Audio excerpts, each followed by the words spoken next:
આજે મારા 41મા જન્મદિવસ નિમિત્તે મેં પહેલેથી જ જેમ મારા સૌ સાથી કાર્યકર્તાઓ, મિત્ર વર્તુળ, સામાજિક સંસ્થાઓ તમામ લોકોને અપીલ કરી હતી કે કોઈ બી પ્રકારના ફોટા, બેનર, હોર્ડિંગ, બુકેની બદલે સાચા મિત્ર તરીકે સમાજમાં કોઈ બી વ્યક્તિના ચહેરા ઉપર ખુશી લાવી શકો તેવા સેવા કરીને મારા જન્મદિવસ નિમિત્તે શુભકામનાઓ આપવા માટે વિનંતી છે.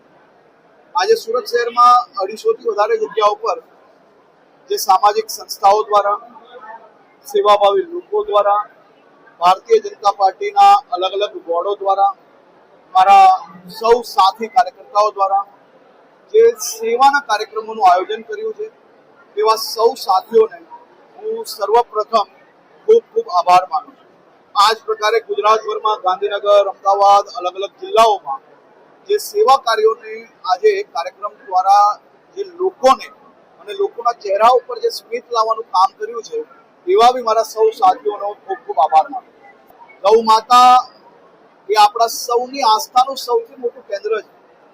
41મા જન્મદિવસ નિમિત્તે દિવસની શરૂઆત ગૌ માતાની પૂજા કરીને, પૂજા અર્ચના, સેવા અને વંદન કરીને માં ગૌ માતાના આશીર્વાદ લઈને આજના દિવસની શરૂઆત કરી છે.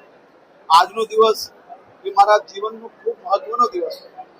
આજનો આખો દિવસ હું સેવા દિવસ તરીકે મનાવી રહ્યો છું. આપ જોઈ શકો છો કે અહીંયા હજારો લોકોને આજે એમના ચહેરા ઉપર સ્મિત આવી છે. નાના નાના બાળકોથી લઈને વડીલ બા બાપુજીના ચહેરા ઉપર જે ખુશી છે, બસ આ જ લોકોએ મારા જીવનમાં મને આશીર્વાદ આપીને કામ કરવા માટે સક્ષમ બનાવ્યો છે. અને આ જ લોકોના આશીર્વાદથી હું માનું છું કે મારું જીવન ચાલી રહ્યું છે.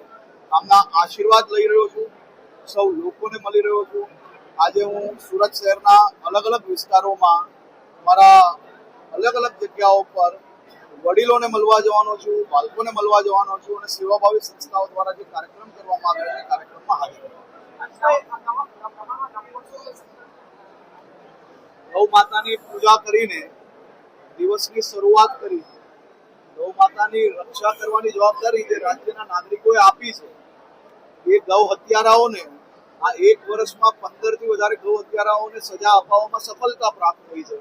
આવતા વર્ષે આનાથી વધુમાં વધુ ગૌ હત્યારાઓને સજા કઈ રીતે અપાય એ જ મારા આ વર્ષનો સંકલ્પ છે. ડ્રગ્સ નું દૂષણ ફેલાવનાર એક લોકોને આપ જોઈ રહ્યા છો. કાલે જ સુરત શહેર પોલીસે એક અદભુત ઓપરેશન કર્યું. ગુજરાતભરમાં કાલે 8થી વધારે જગ્યા પર ઓપરેશનમાં સફળતા પ્રાપ્ત થઈ. ડ્રગ્સના આ દૂષણખોરો સામે મારી લડાઈ છે અને આ લડાઈ હું મજબૂતાઈથી લડીશ. ગુજરાતમાં ગુજરાતના યુવાધનોને નુકસાન પહોંચાડનાર એક લોકોને હું ટીકા કરીને છૂટી જવાની બદલે આ લોકોની સામે મજબૂતાઈથી લડીશ અને લડીને આ દૂષણને સાફ કરવામાં સમાજના સૌ લોકોને સાથે રાખીને આ દૂષણની સામે લડતો રહીશ.